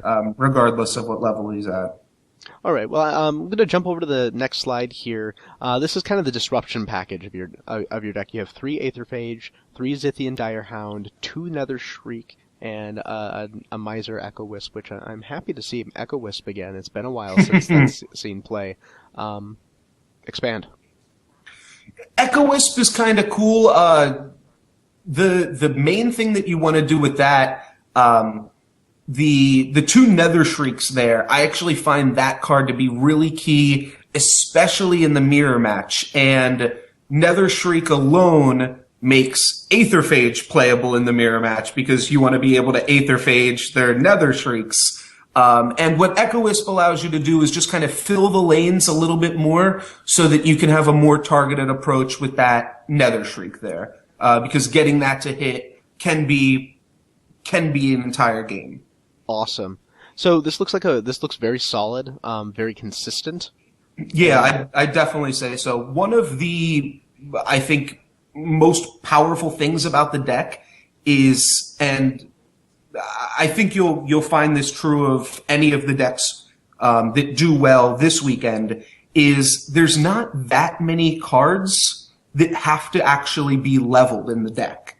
The main things, Brood Queen and Nether Shriek, are obviously level gated. They say the word level on them. Yep. After that, you have Tarsus, which kind of wants to be level gated. Yes. And then the other obvious one is Patriarch. He obviously wants to get level gated. Outside of that, they all kind of function the same way, unless I'm forgetting anything, but they all pretty much. Yeah, Aetherphage, but even so, you'll find that Aetherphage, being able to grab a underleveled spell, and also its stats having high attack instead of high defense, means that it works as a fine underdrop in a decent amount of matchups as well. That is very true. Now, were there any other decks that you tried out before settling on this one? Yeah, there are 2 other main decks that I tried out. The other big boogeyman of the format, if not Brood Queen, is the Gox and Flamebreak Invoker deck that I already mentioned, and definitely played some games with that, and got some decent results with that. The other deck, I think I'd like to keep secret, even though I'm not playing it, because once Brood Queen is nerfed, I think this deck is really, really good. And one thing that's sort of interesting about the format right now is there's almost a sort of rock, paper, scissors, and I'm sure some people would argue that. In my experience, the Invoker deck is pretty decent against the Brood Queen deck, and anything that can be more aggressive has a decent shot against the Invoker Gox deck, because that deck is kind of just playing for the late game, really. Yeah. The problem with these aggressive strategies, though, is the Brood Queen deck that I'm playing is just so good at stopping any and all early pressure from decks that it kind of makes it hard to try something aggressive. But if the incentives are taken away for people to play Brood Queen and a top 16, both of those are, kind of fingers crossed here. But with those things considered, I think I'd have something sweet for next weekend. Well, excellent. Well, never give up, never surrender. I'll keep fighting. Oh, well, okay. Our Preisner, it was great to have you on. I'm going to leave you with one question. Okay. Who, other than yourself, do you think has the best chance of winning the Invitational? Do you know if Table 1 is in the tournament? I don't think he was able to make it in. Table was not. I can't believe it. Yeah, I thought he did decline. He's always got a really good stream going on, and he seems to know his stuff. But yeah, I didn't think he was playing either. Well, all right. In that case, who do you wish could have been in the Invitational with you? I really wish Table 1 could have been in the Invitational. There we go! I got to play him in a tournament not too long ago, and it was like a brutal game on player level 2. I played 8 level 2 cards. I played every single one, and this wasn't a deck where I was like leveling things either. And I think that game still got to player level 4, even though he only drew like 1 level 2 card. It was an insane game, and he's definitely a good player and quality streamer, good guy. Truth, all of those things very true. Our Preisner, thank you so much for coming on. Thank you very much for having me. All right. Well, good luck in the tournament. Thank you.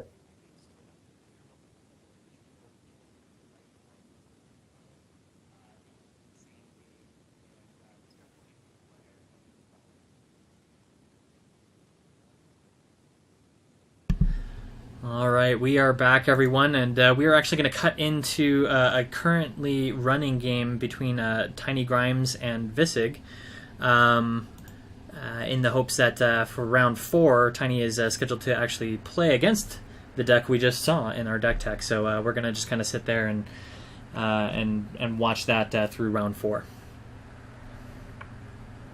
So, Tiny much watch? Tiny Grimes, the Tiny Grimes. In fact, I need to go ahead and change up what we're looking at here. So,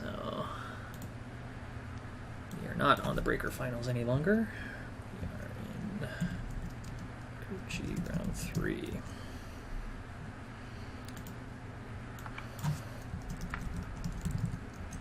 So, Radrin, are yes. out there? You did a really good job on those deck techs, buddy. Thank you very much. It was it was a crazy, frantic 9 hours. Yeah, you were doing those until what, like 4 o'clock? 5 a.m. Yeah, 5 a.m. 5 a.m. So. And then I still had to edit the videos when I woke up at 9. Yeah. We do it because we love you guys. It's all for you guys. So. All right. Well, speaking of Speaking of the actually, we weren't speaking of Tiny Grimes, but speaking of speaking and Tiny Grimes and hats, can we get some some hats thrown in the chat, please?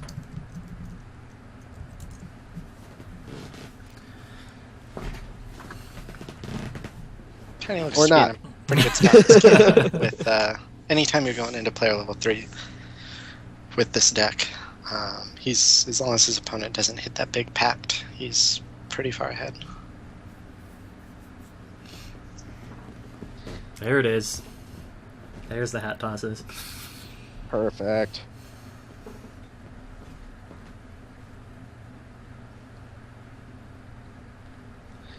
Let's see.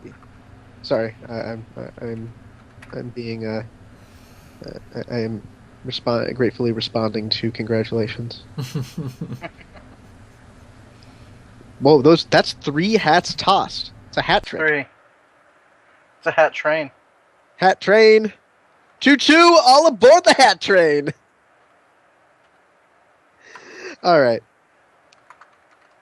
So, Vizig, Tiny Grimes. Looks like Tiny Grimes is doing pretty well here. He gets to go ahead and drop that Invoker, and then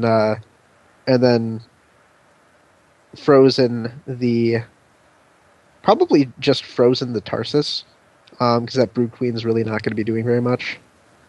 Let it go. Let it go.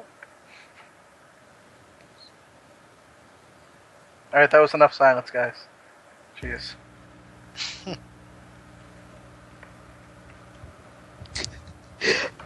So Kit was asking me in the interview if our prisoner wanted to pick Kit to win, if he actually did pick Kit to win. Yes, that is actually true. He did pick Kit to win. Why did I cut it? Because it was already 13 minutes. By the time I cut it all the way down, it was already 13 minutes long. I see how it is.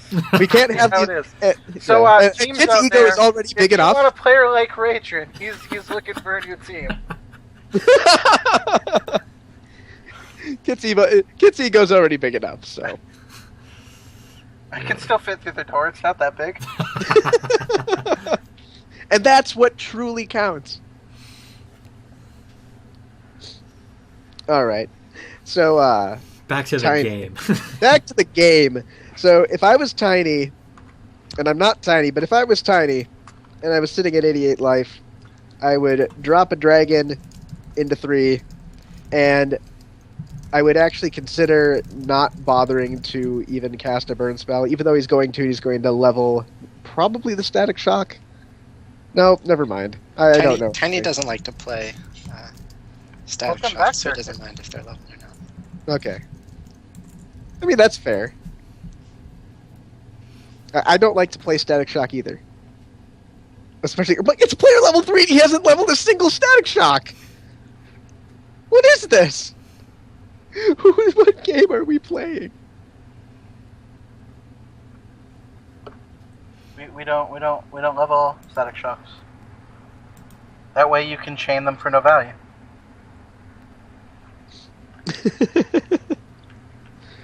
Oh. Alright, so where's that egg going? Anywhere but lane 1, and you're pretty happy. Anywhere but lane 1. Alright. Yeah. You don't need that getting Broodfanged for free. Nope. Are we dropping the dragon in front of the Broodfang?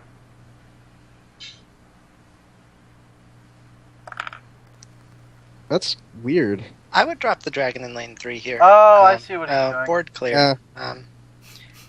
That is one way to level... Jeez. That's definitely one way to level Static Shocks. That is true. I'm a little bit sad that we didn't level the dragon, but I'll take it. In this situation, with him at 28 health, you don't Yeah. Yeah, it's not like and he's going to get to level the dragon. He was about more to double importantly- Killian. It lets him push damage the next turn without him filling the lanes with 2 dragons on board.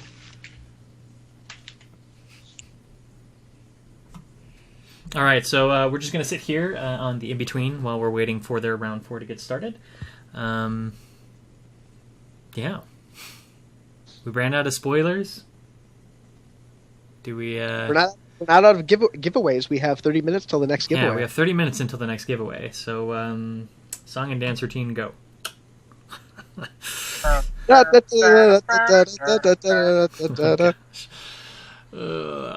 you forget who you were on with? Maybe. I shouldn't, though. So, Penn and Teller's got nothing on us. I'm kind of curious. So we've seen a lot of decks today. What have you guys been most impressed with? And maybe even if we haven't actually seen it here on stream yet, if you've just been looking through the deck list, what are like the most impressive decks that you've been seeing? I just like the sheer amount of variety. People were so worried that all that we were going to see was Aloy and Tempe's Gox and Brood Queen, and we've seen at least 2 different flavors of Utera Decrium. We've seen like 3 different flavors of Aloy and Tempe's. We've seen Flame Shaper Burn go out with a bang. We've seen Aloy and Tempe's. We've seen a Cersei come out of nowhere.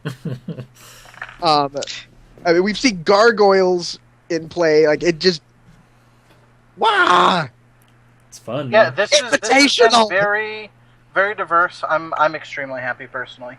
It's pretty diverse. I'll be interested to see where those decks end up, though. Yeah, I mean, there's always diversity in tournaments. It's you know what we didn't get to see on stream though? There was a Dissian Sledge deck that we did not see. Technonaut was playing one, and we saw yes, that. he was. Yeah, I was gonna say we did see somebody playing Sludge. Oh, it must have been when I was out. Yeah. I was so excited to see that match. Why didn't you wake me? Yeah. Loving the Sludge deck. Go Sludge. More sludge. Needs more sludge.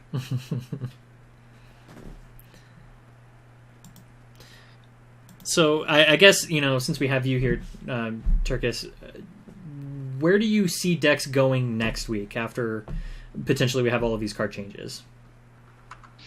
I think the question's going to be how quickly... I mean, the obvious step is AT. That's already playing now.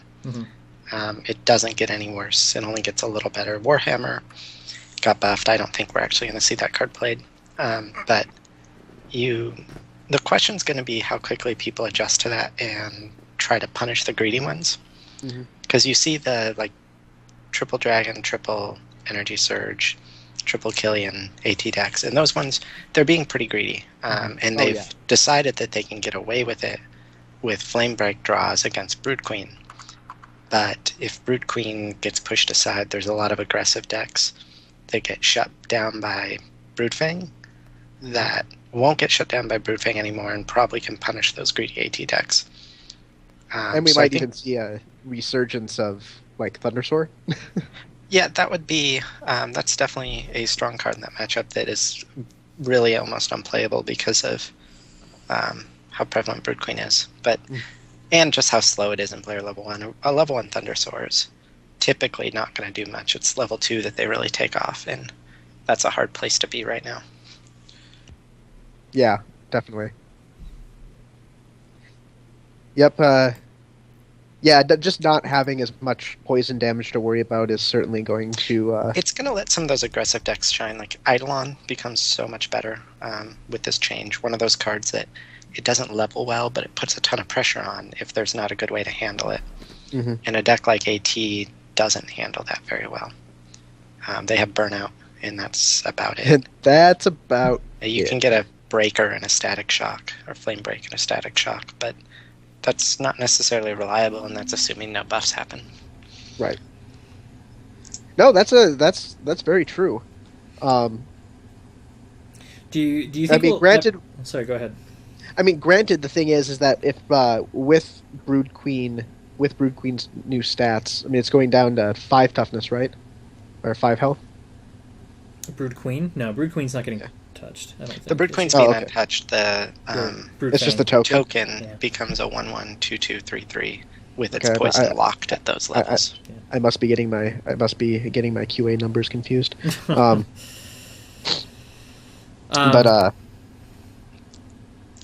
yeah, so I'm curious whether or not you think we'll see the return of potentially some of these other decks that used to be popular. You know, we had kind of like a Thunderbox or like maybe an armor deck, or Yetis is always kind of like sitting there off the side.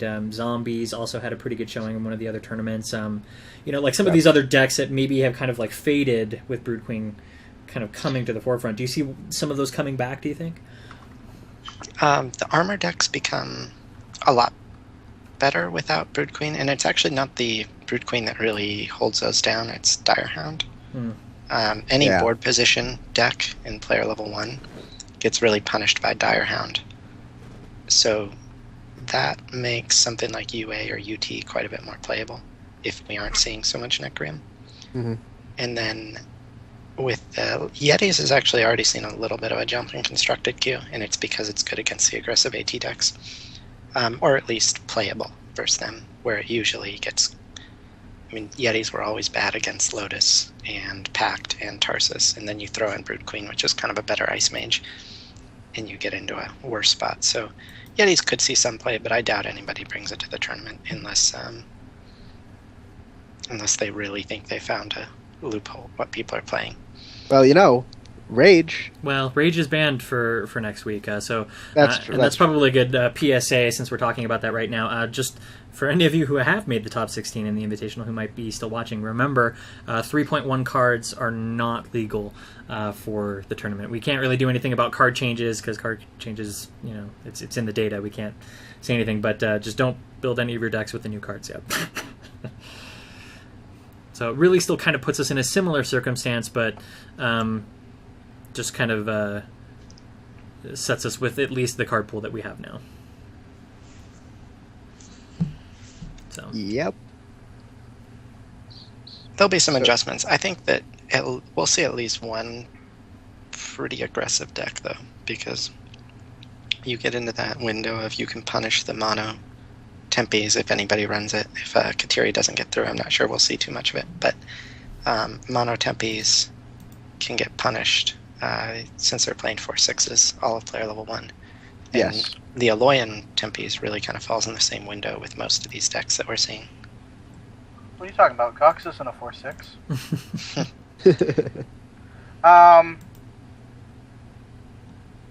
That said, I do want to reiterate. Our tournaments have always been tournaments that are free to enter. They've been won and repeatedly gotten in top 16 by players who are free to play or near free to play. We did not think it was fair to the spirit of our tournaments to constantly host free to play tournaments and then jam a top 16 that required you to spend a large amount of money in under a week, especially when you'd have to buy the cards in order to test them. So we just wanted to make sure, we treated all of our competitors with as much fairness as possible with respect to that. We want the best game possible, and I don't really want to force people to have to buy cards just to test with them. On top of that, you just play worse when you don't know a card and have experience and can't plan for it, and it kind of lowers the overall play level. all right, so off to our start here. Yep. No worries for Tiny Grimes right now. This board is going to be cleared. We're going to see Invoker come down, and we're going to see a Static Shock on the probably to the face, a Burnout destroying the Eidolon, and then that Frostmane's just going to move on over and take out that Brood Queen before it can do any damage. I agree. I think that is the correct play as well. Yep, and it's looking to turn exactly into that. Yeah, it's very rare that Radrian and I agree on something, so, I mean, when it happens, like, all the forces of nature combine to make it good. Yep. Once in a very great while, I do know what I'm talking about. I really like that Tiny Grimes decided to play Frozen Solid. I personally really dig Frozen Solid in the Invoker deck, not as a 3 of. I only play it as a 2 of, and I could even see it going down to a 1 of, just because it's not always something that you level. But if you're playing, Killian's, it's nice to in certain matchups to be able to just pull that out and have a way to take care of something. So yeah, we see the Static Shock going to the face. The Solid is going to take out the Eidolon, and then we're going to see that the 4/5 come down next to our Invoker and actually make it into a pretty reasonable threat. It was really a perfect answer, honestly, because normally in player level 1, if you're staring down a 10/10 like that, it's a really scary thing for this deck, because not a lot of people are running Frozen Solid, but just happened to have it at the perfect time he needed it. And I think a lot of other AT decks might have struggled in that kind of a circumstance. Yeah, your only real answer at that point is getting an Ortec explosives out, and that still requires a little bit of help. Yeah, and actually, and also to be fair, Tiny has multiple ways in his deck of triggering that, Frozen Solid. If he needs to, he can actually move his strategist. He can Frozen Solid something and move a strategist over to take out something that it would not otherwise be able to take out. Yeah. So there's actually a lot of play there with strategist. I kind of feel like I don't know. Do you explosives here to blow up the Brood Queen, and then I don't know, yes, like Battle Brand to get the dragon leveled? Well, I don't know if I would have battle branded. I might have actually just played the 5/6, since we're already starting to kind of sort of be ahead. Well, you've got the 1.4 though. When you have a chance to level the egg, it's hard to pass up on. Oh, I'm sorry, it is 1.4. Okay, never mind. Then yes, that was the correct way. Don't mind me.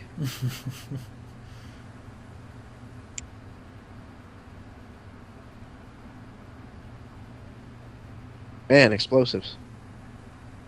Just getting in there. This is the second time Grimes has started out a player level with multiple Killians. I know, and it seems to be the way he draws, but not doing too bad though. Sitting on a 2-1 record so far. But, so here you kind of just have to get value where you can. Mm-hmm. Fill out the board with things that are going to survive, and take your lumps from that Brood Queen. I think there's a meme somewhere in here, like like the Folgers commercial, the best part of waking up, but with Killians all over your coffee. So here, I would actually block the Patriarch with the Invoker, because the Invoker is going to be the priority target for that Brood Queen. So you might as well get some use out of it.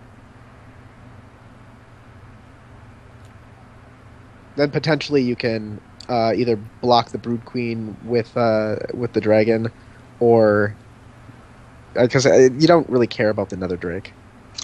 Yeah, I would actually kill the Nether Drake right now. As soon as you see him stick that Brood Queen and you can't do anything about it, you want to make it so he can't really get a good trade. So I mean, blocking the Patriarch, killing the Nether Shriek, and putting something in front of the Brood Queen makes it so he has no real good options. You don't, if you attack with this dragon, then he can kill a full strength dragon next turn, as opposed to getting some value from it now. And unless he epidemics, which this deck really doesn't want to do against AT, he has no way to effectively clear up a 5/2.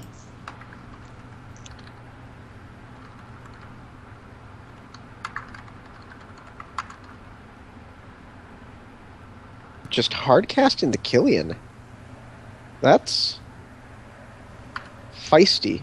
I mean, not that it matters that much. We've got board clear of destruction in hand right now. Did we see if Farpraisner was running Aetherphages? I seem to remember him doing that. Yes, yeah, he does the full playset. But he hasn't leveled any though. Right, that's what I said. He hasn't leveled any, so that's not.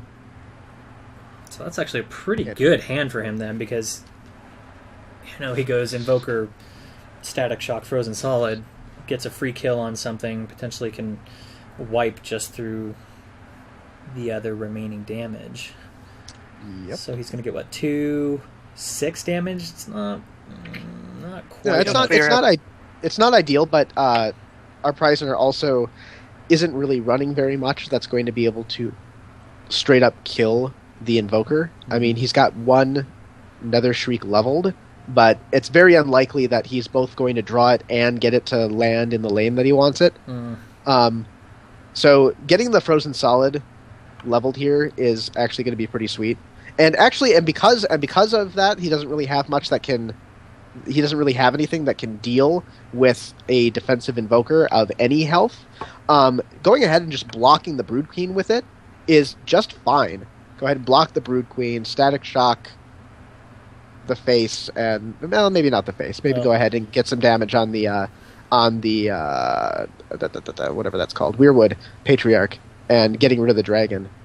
Perfectly acceptable. I would get the damage for sure, because you're looking to stall the game here, not to burn him out like a Shaper deck would be. So that extra 2 damage to the face doesn't matter as much as a little on the board.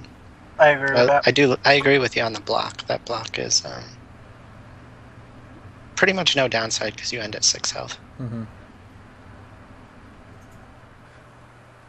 Not quite the follow-up that he's looking for. He does at least have an Alloying card, so he can get the trigger on the Battle Brand if he wants it, which, by the look, he's going to want it. The lovely news is that Battle Brand, when you play the second Invoker, never mind, I take that back. Yep. I didn't say anything, guys. Say what? I mean, he's going to trade off 2 creatures just by playing the Invoker, and just by casting the Battle Brand, he is going to kill both Weirwoods that way. Granted, he's going to have to trade away his 8/6, but that was going to die on his opponent's turn anyway. Yeah. But he can at least get a lot of damage on that Brood Queen. Well, I almost wonder if you want to get rid of the Brood Fang, because, and I guess this is kind of the question of it, and then just free lane the Invoker, because, the idea of him spending something to kill a level 1 with his level 2 Brood Queen, does he really want to go there? And yeah, I wonder whether or not you want to just make sure that the Brood Fang goes down versus getting some additional damage. I think you either block the Brood Fang or kill the Brood Fang. You don't want him to hit for 7 and then pop whatever he feels like, which would be a defensive. Yes, I agree with Tiny's play here. Yeah, I think you don't have. He's already used his Frozen Solid this level, so having that Flame Shaper out isn't quite as important. I liked it better when it killed the Brood Queen. I also liked it better when it killed the Brood Queen. This will be interesting. Oof, that is a rough follow-up. Wow. Now, fortunately, I mean, not fortunately, but Tiny can just kill the attacking Brood Queen and clear out the Broodfang token. It's definitely not ideal. I understand this, but it leaves no targets for the Brood Queen to really do anything. Actually, I take it back. You would block with the 8/9 so that there is a target there. So if he really wants to waste a token, he can. And you still get to level the Killian off of the Battle Brand. Yeah, once you just take the trades you can get as soon as those Brood Fangs are stuck. So burn the Brood Fang, as soon as the Brood Queens are stuck to the board. Yeah. So burning that Brood Fang, and I think you could make a case going into player level 3 to use Burnout. I wouldn't. I wouldn't either. I'd clog up the lane. But thinning the deck is something to consider, and I think he did when he looked at his deck. Or maybe he was looking at Killian levels, actually. But depending on what you have in your deck, I don't think he has enough powerhouse cards that he needs to worry about trying to draw into him, so I would use the Citadel Guard here. But it's a situation where you think about, do I want one less card in my deck in player level 3? Because if I draw these couple of cards, I'll win the game. Yep. Looks like he's just going to He's going all in. He's making sure that he has. He's making sure that he has dragons. There, I actually would have battle branded the Birdfang still. I was good. Wait, did he not level anything off the brood? No, Of he the did. battle He brand? played the Killian first. He didn't. Oh no, he had a Citadel Guard. He did. He must have leveled a Citadel Guard. I with it. don't think he did because it didn't leave his hand. See, look at him! Look at him! Oh yeah, he did. Okay. What's the phrase here for Tiny Grime's misplay? This is So that Grimgaunt earlier got another +1/+1.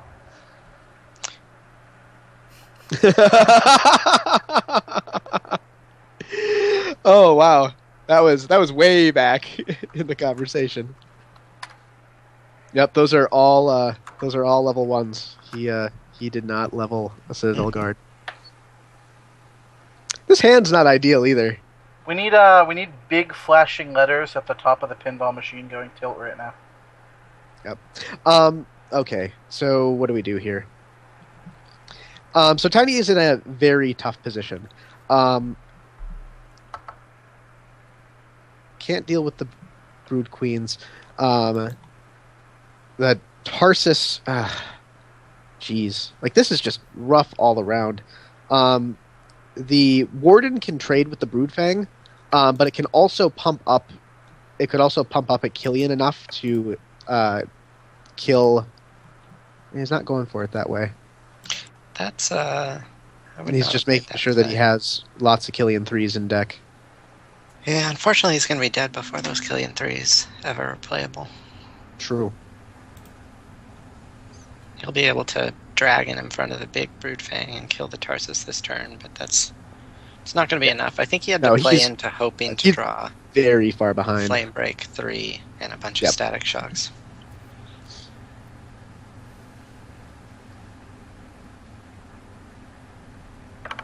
Yeah, this is a very tough position.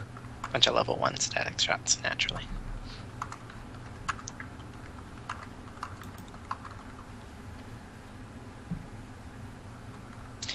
And this is kind of what these AT decks can run into a little bit, is they need to... Their only comeback is the Flame Break Invoker. Mhm. And you've got cards like Explosives, but Explosives, you saw I drew a level 2 Explosives there. They But just without couldn't a way use- to could trigger not it. use it. Yeah, Yeah. there's no... and Korok is an interesting throw-in in these decks for that as an underleveled play. Yeah. But even in that situation, it wouldn't have been enough to push through, obviously, because all lanes were Correct. filled. Correct. There's a reason why I still play Firestorm. You might be the only one, but that's cool. No, Techno was actually using it with a kind of neat Iron Maiden deck in the queue this week, toying Yeah. around. Well, I don't think it was I- something he was seriously looking at bringing, but it was a neat deck. My trick with that is that I actually don't play the Gox Gnome engine. I use Firestorm because if I'm behind, having to try and get a Gox into play isn't going to help me. I just need straight up damage. So Yeah, most of the time, I agree with that. The Gox Gnome engine is really good in situations, but it can also be clunky. And if you can't stick the Gox, then you're in a really bad spot. mhm. Let's see math here. So 13, 26, 30. Oh nope. Even if he blocks both the, he's still dead. Even if he blocks both the big Brood Queen and the Tarsus. Yeah, I've got him in exact lethal if he blocks both, right? Yep, he's at exactly lethal. That is unfortunate.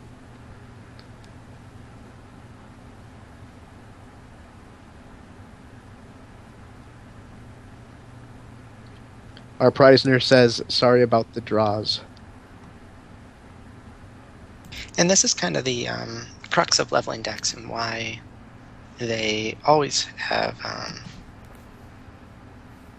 tend to have issues, is that the biggest buffer in Soulforge to bad draws is having stuff on the board. So every time you play a leveling card that doesn't put very much on the board but makes your Mhm. deck a little bit better, you run into that window of, yes, your deck's better, and the odds of you drawing better in the next player level are higher than your opponent's. But if you look at 1 or 2 extra leveled cards per player level, the odds aren't that much higher, and you're sacrificing quite a bit in terms of board position. That's very true. So it's easy to say, well, I leveled more, I should have more here, but you're gonna get bad hands, and the further ahead you can, in the better board you can build, the more you can ride through those bad hands and get to your better cards. Right. A clear clear board on both sides, and you drawing all level 1 an all level or an all low level hand, non-impactful hand, is a lot worse than actually having a board and drawing a low level hand, because you can still at least get pressure on the board. Yep.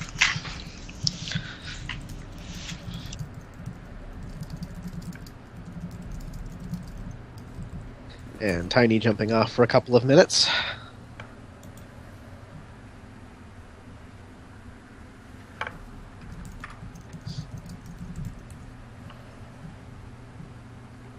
So I'm thinking that we're probably going to try to pick up Visig. I'm looking at his stream, and he hasn't actually started his next match yet. But given that it's really close to giveaway time anyway... Oops, I totally didn't... These guys don't really want a giveaway, do they? Nah, I don't know. Maybe we'll just skip the giveaway. Yeah. It's true. Just, we could just use it. Yeah, that's true. Yeah. Just start things up. Yeah. You guys would be okay with that, right? Right, chat? Really We just keep the giveaway. Totally... We'll do the giveaway in a second. Yeah. Not okay. Not okay with us keeping the giveaway. Totally forgot to update the stream, which is fine because Visig's name is already there. So, huzzah!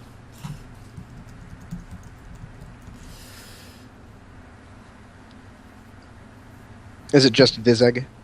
It's TMM Visig. I'll go ahead and drop that into the Skype. TMM Visig. There you go. Yep, I think I found it. Multi-Twitch does whatever multi-Twitch does.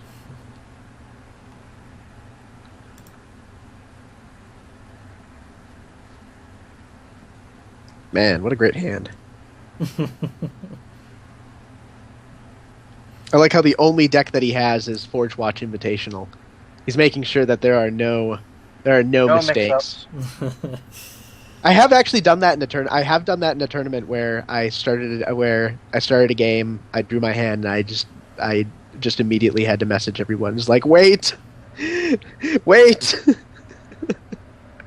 wrong deck. Well, it's awful when you have like 3 or 4 different builds of a deck, that you're still kind of just like toying around with. Yep. And it's just like, oh, which one is this?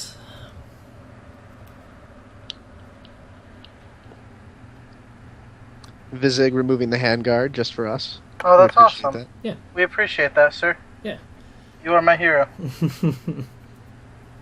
Is Holy Ghost streaming? Do you know? Not that I can see on the Soulforge directory. Okay. So. Last time I played Visig, he was dropping arc flights all over, so this will be interesting to see. All right. So do we just jump straight into leveling up Tarsi?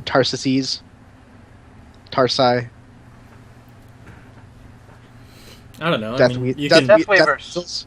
You can put the hurt on that Eidolon if you're really worried about it. I'm not worried about that one. Is Visig running packs?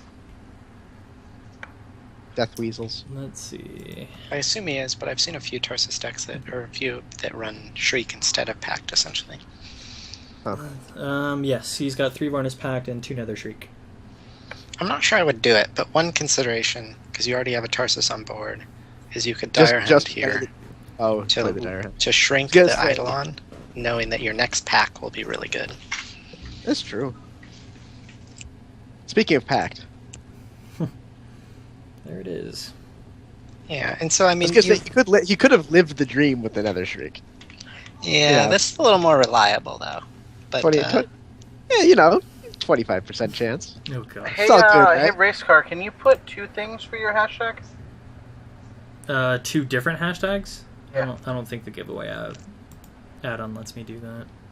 I can put one really gigantic hashtag, but I don't think it will accept 2 different ones.